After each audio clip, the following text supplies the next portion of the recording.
All right. Hello and welcome, everyone. So before we get into today's video, we have a sponsor for today's video, and that sponsor is The Ridge. As you probably know from our previous spots, they make high-quality compact wallets out of metal and elastic, and I've used and loved them for years. But I've recently been fond of the premium Damascus steel style. If you'd like to get yours, you can head to ridge.com/Brozime and enter code Brozime for 10% off. And thanks so much to The Ridge for sponsoring us once again.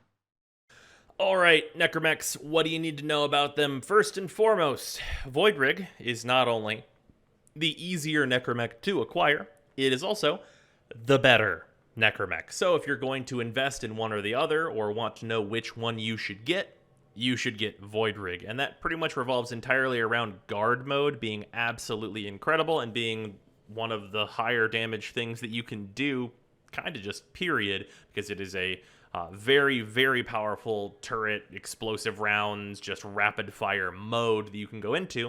And then you combine that, of course, with Storm Shroud, which is, it's Iron Skin. It really is it's just straight up Iron Skin that you can put on your Necromech. And while Necroweb and Gravemines are not useful abilities, you probably won't have enough energy on a Necromech that you're going to want to use more than 2 abilities anyway. So not a big downside. With that, the build on this Necromech, this is extremely high investment. This is 6 Forma. You do not need to do this, nor should you feel like you need to. I maxed it out just to see, what it was like, but there's plenty of mods in here that you do not need. And we're just going to kind of organize them around up here at the top. So Necromech Intensify, your guard mode already does plenty of damage. Absolutely not necessary. Hydraulics and enemy sense, jump height not going to be that important. Might be a little useful if there's a weird section where you got to jump up something with the Necromech. 99% of the time, though, I think this is going to be kind of whatever. It's just it's just here, and it has, it fills a spot, and it's nice in the open worlds or in the vaults or wherever you happen to be using the Necromech. Enemy sense, this is also just a thing that's just kind of nice to know where the enemies are. Might help in some cases if it's clear all the enemies and you're in your Necromech. Maybe that'll be useful. And then steel fiber, the extra armor, I mean, it's there, and but you're gonna have your 2 on the vast majority of the time. So kind of this whole top row, probably don't worry about it. Things like Necromech Flow also, unless you are filling your Necromech up from using Protea's Dispenser or something like that, probably not going to get a whole lot of use out of it because you're just going to, use your energy anyway. Although I will say, just making sure you get all of the energy picked up by your Necromech that you can if you are going to be topped out on energy, if you're not using guard mode, just having that higher capacity is really good. And then Necromac Efficiency, this is another one. Engine Efficiency just refers to your sprinting around and stuff like that. So this one also you can just totally cut, and it's not a big deal. The 2 that are both really hard to get and extremely useful are Rage and Repair. Rage, for incredibly obvious reasons, this converts 15% of damage on your health to energy. If enemies are shooting you, you get energy, you hit your 4, you kill every enemy that you can see on the screen. That's pretty much the loop. And then you combine that with Repair, which restores 10% of your health per second over 3 seconds when you drop below 20% health. So if you go below 20% health, this will top you back up to 50% of your health. That means that you can use that health that you just gained for Rage, so you can have kind of a loop of you gaining energy back and also wanting to take damage, so it really allows you to take a very aggressive, just getting in on the enemies and murdering them. Also, Necromax Streamline, obviously, energy extremely limited. You don't have a fleeting expertise equivalent here. You need as much ability efficiency as you can get. Vitality, obviously, more health and percentage healing. These are great things to do together. Fantastic. Necromac Redirection. So this is actually completely optional. You can drop this entirely if you just want to be in guard mode all the time and fucking dudes up. Absolutely do that. That's fine, but having this overlay of shield capacity is nice whenever you're just running around with your muzzle on, because it just gives you a little bit of a buffer between your health, basically. And then we have Necromet Continuity. So this says ability duration. Duration you would not think would matter at all for the Void Rig, but your 4 is a channeled ability, and this works as efficiency on it. So this will lower the energy drain of your fourth ability, so you want to have continuity. That's really the only reason it's in here. But yeah, this will lower the energy drain of your fourth ability, which is your main one that you're going to be using. So you want to throw it in here. There's not really a great reason to not. But the real core, because you also don't need this, is just these 4 mods. This is really the main thing here. If you only have these 4 mods, everything else is a bonus. And these will fit with no Forma.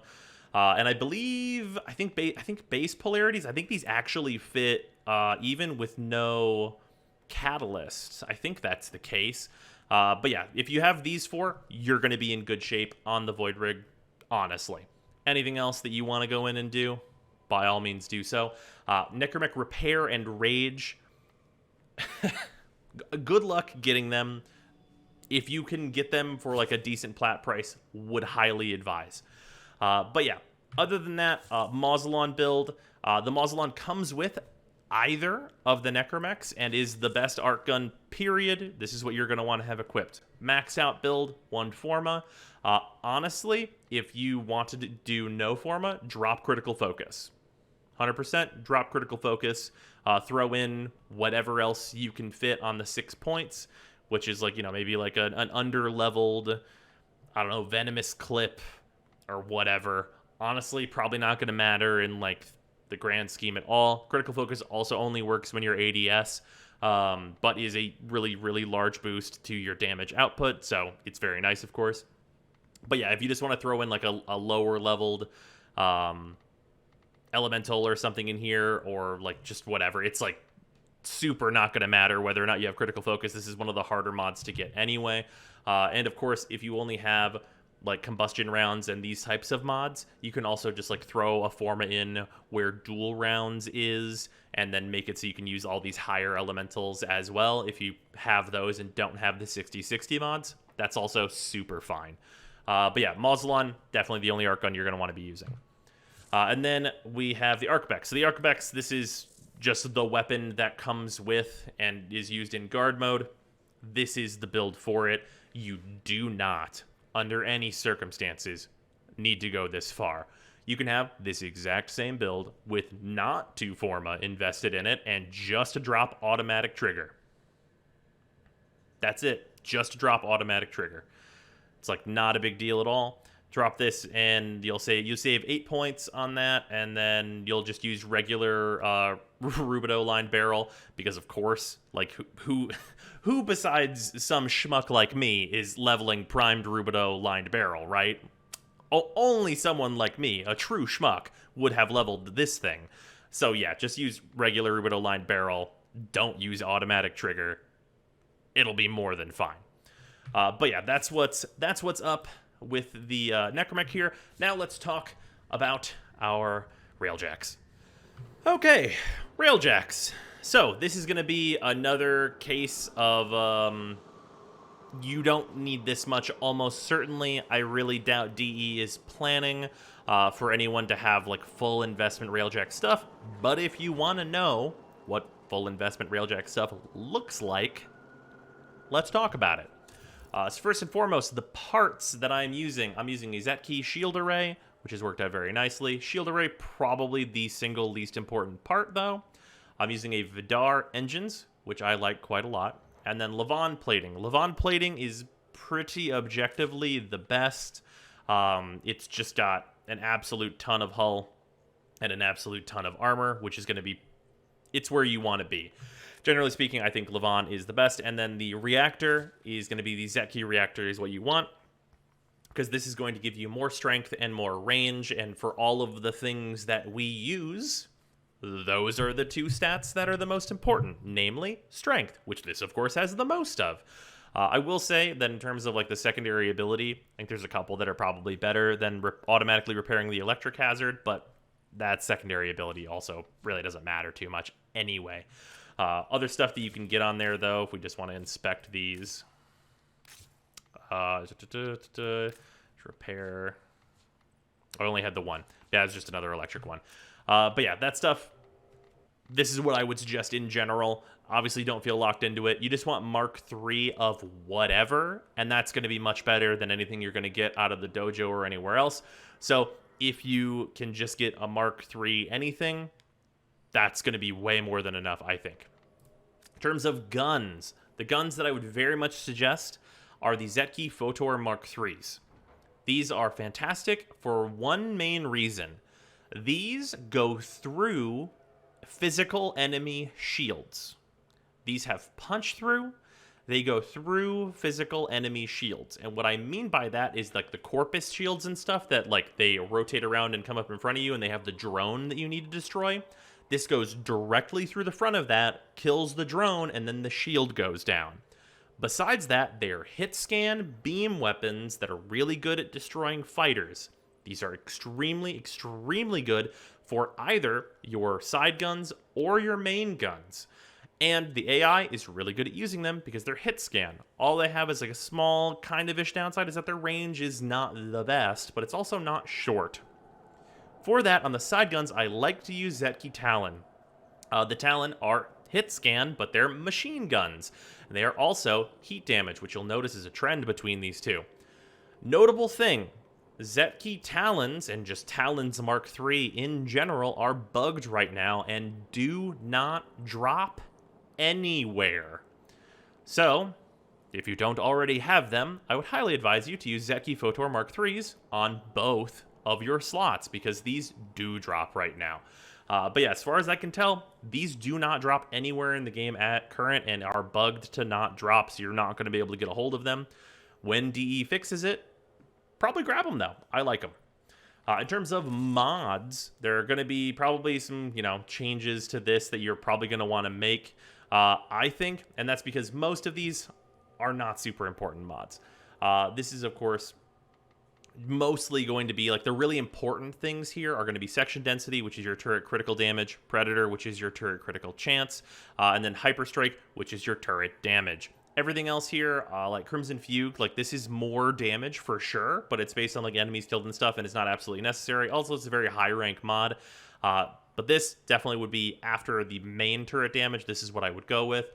And then, more speed and boost speed I have here just for getting around quicker, which is nice. And artillery cheap shot, I think, is also a solid one. And then, of course, Revel Reducer, just use less of that Revelite and just, like, not have to top off as often. These two are really just, like, resource savers in here. The thing that is notable that you might want is Sentient Scalpel. So, this is likely to be pretty useful against, probably all the sentients that we're going to be fighting. Like, I don't I don't think they would have added this into the game if there weren't going to be sentients to fight. So, in all likelihood, this is what the build is actually going to look like for me going into this. Because the plus 27% turret damage versus sentients, the really, really notable thing about this is that this is going to be another multiplicative buff to like the overall you killing stuff, because you have just turret damage here, and then this is turret damage per enemy destroyed. These two buffs should be additive with one another, and crit is a multiplicative bonus. So whenever you crit, it takes like your damage after your regular turret damage and then multiplies all of that to give you your critical hit, right?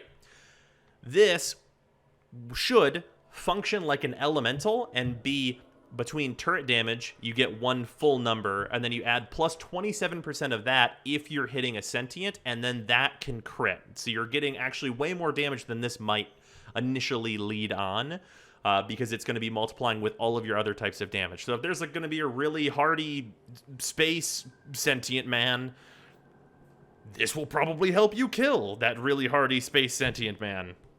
So yeah, that's going to be probably what I'll run, just because Revel Reducer is kind of just a resource thing anyway, and you can never be too careful. Also of note, here for Onslaught Matrix, so this is plus 15% turret damage, 20% damage to reflect, plus 24% damage while over 80% shields, and then battle mod efficiency. This, I think, is the best aura. But worth noting, if you just want like survivability, Ironclad Matrix, it's good. Just make your ship harder to kill. Like, go into, like, the damaged states less often. That's really, like, the long and the short of it. Is if you're more worried about not having to go fucking repair your ship, especially if you don't have crew, which I would highly advise you to have crew, then this is going to be, this is what you're going to want. Especially if you're leveling your Railjack when you're just starting out early on. please use Ironclad Matrix, especially if you don't have a Mark III hull built. This is going to save you a lot of headaches. In terms of battle mods, I think pretty objectively, these are the best 3. Like Blackout Pulse, this turns off enemy ships. That's really useful. Shatter Burst, this destroys weak points on both capital ships and regular shield generators on ships. Also is good for killing a large amount of just enemy ships that are in front of you or surrounding you. If you're completely surrounded, you can double tap this ability and it'll start like a bombardment all around you and really clear that up. That's nice. This does a lot of damage. And then Seeker Volley. So Seeker Volley, you're doing Macross shit. For anyone that doesn't know what that means, you fire a bazillion missiles and they auto-lock and kill everything on screen. Turns out that's pretty good. I know everyone's surprised that that's pretty good. The other option, instead of Seeker Volley, is Void Hole. And you can combine Void Hole with Shatter Burst to get a similar kind of effect as Seeker Volley. But the best thing about Seeker Volley is you can look at a bunch of enemies in a direction and just fire it at them, and then you never have to worry about it again. Whereas with Void Hole, it's kind of more of a setup and like let it happen. Since Void Hole got nerfed and like with the Seeker Volley being better now, I tend towards Seeker Volley very much. And then in terms of tactical stuff, this is what I have set up. I think Void Cloak is really nice occasionally if you need to leave your ship for whatever reason. You're gonna have your ship not be in danger for a good while. Form Up.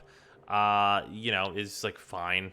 I mean, it heals you whenever you use it to bring yourself back to your ship. This is, well, I'm going to say you probably have the tactical to send yourself back to the ship, but like, yeah, I mean, getting a heal, maybe this will be good for you. If you don't have some of the arcanes and stuff that are going to allow you to heal, maybe this is a thing that you want. And then battle stations, I almost never use this, but it is a boost to your damage. Generally, tacticals aren't going to be something you're going to be utilizing, so really don't sweat it too much. But this is generally what I would suggest. Other than that, intrinsic levels. So, I would suggest maxing out everything if you can. I know that's so surprising. Let's go over what's actually important here, though, because in terms of these, I think it's pretty easy. Also, when I say maxing out everything, I mean don't take Gunnery to 10, because Gunnery 10 is a downside, so don't do that. But other than that, let's talk about what's actually useful in these. So, from your rank 10s, because I think getting to rank 9 at this point, it's fairly easy. Leveling up the Railjack, honestly, really doesn't take that long, and getting to like ranks 8 and 9 are going to be fairly simple. So we're only really going to be talking about what rank 9s and 10s are worth it, because I think getting to rank 8, you're going to very much be able to accomplish that, and you should get all of these to rank 8. So, with that, we have let's just go right to left. So on command, really useful. If you've not invested in command yet, you should get command to at least rank 6. At least rank 6. That way you're going to have all your crew members and all of the training that you can give them. Rank 7 is really nice because it allows you to redistribute points, but usually you're only going to need to distribute them once because you'll know. And we'll talk about how to train your crewmates and what they should know and what crewmates to have. But beyond that, ranks 8, 9, and 10, kind of whatever. On call, I don't really care about. I don't use it. It's like fine. Like it's okay. Unusual crewmates, being able to have your liches as your crew. There's a lot that they can't do while they're your crew, so it's kind of whatever. But elite crewmates, these are purely better crewmates. If you already have command 10, these are probably the crewmates that you're going to want to be hiring. They are going to be better than the non-elite crewmates. They also come with bonuses and other passives and things that you can get, and are just generally higher stats. But it's definitely not that important. As long as you have like a baseline 3-man crew, I think you're going to be pretty good. In terms of engineering, this is just a bunch of general buffs that are not like super necessary. I mean, you want it at like, kind of, minimum rank 6, which is super, super easy to get to. But other than that, ranks 9 and 10, remotely repair hazards is super whatever. The Necromac bonus, it's nice. That added health in particular is nice because, of course, you get that percentage healing if you're going to be using Necromac repair. And then, bonus stats for your Arcwing. you're probably going to appreciate this. I mean, there's some chance that we're out in Archwing as well as being out in Railjack, so having a stronger Archwing is going to be nice. So those are things to consider up here. And then for Gunnery, so you might be wondering, I have all the intrinsics necessary. Why am I not upgrading Gunnery? Rank 10 is a downgrade for some reason. Turret aim will snap to lead indicators for 3 seconds, but the turret overheats 20% faster. Yeah, you don't want your turret to overheat 20% faster. This might be an option that you can choose to go with on console, just because maybe that'll help with, like, some aiming woes that might be there on console. But other than that, I really don't think that you should upgrade into this. Would not suggest it. However, right before that is rank 9, which is flush heat sinks, which is reloading when weapons are overheated will cool weapons to 0 in half a second. This is really good because it means whenever your weapons overheat, they will be fully cooled down in half a second, which is fantastic. And rank 9 is actually what makes Zetki weapons generally the best weapons for you to be equipping. Of all of the rank 9s, I think this is by far the best one, and you should definitely go for this. It's going to really improve your damage output from your turrets. For piloting, Railjack Blink, I pretty much never use this, but it's kind of a hilarious thing that you can do. And then ramming speed, reducing incoming damage while boosting is kind of nice, but also super not necessary. And then ranks 7 and 8 are bonuses for your Necromac and your Archwing, which is nice. The Archwing increased speed is kind of appreciated everywhere, so it's just getting it if you're using your Archwing even just out in the plains or wherever, because it's just like a permanent buff for you. But yeah, these are good, but really only getting to rank 6 is all like very simple and probably something you're going to want to do. Tactical. Tactical is absolutely fantastic. However, if this is going to be like an all-solo quest, then Join Warp doesn't do anything. So that's consideration. Other than that, if we're going to need those like damage boosts and stuff from our tactical mods, which I highly suspect we won't, this extra 20% cooldown reduced off of those is really, really nice. And then for rank 8, reducing the Archwing Blink cooldown is really, really nice. And then reducing the Necromac Summon cooldown if your Necromac is maybe not up to par and might get destroyed, making it so that comes back just a bit faster is also really, really good. So tactical, just as a tree, is probably the first one I would suggest getting to 10 out of any of the trees, and that's just general advice for Railjack, just period.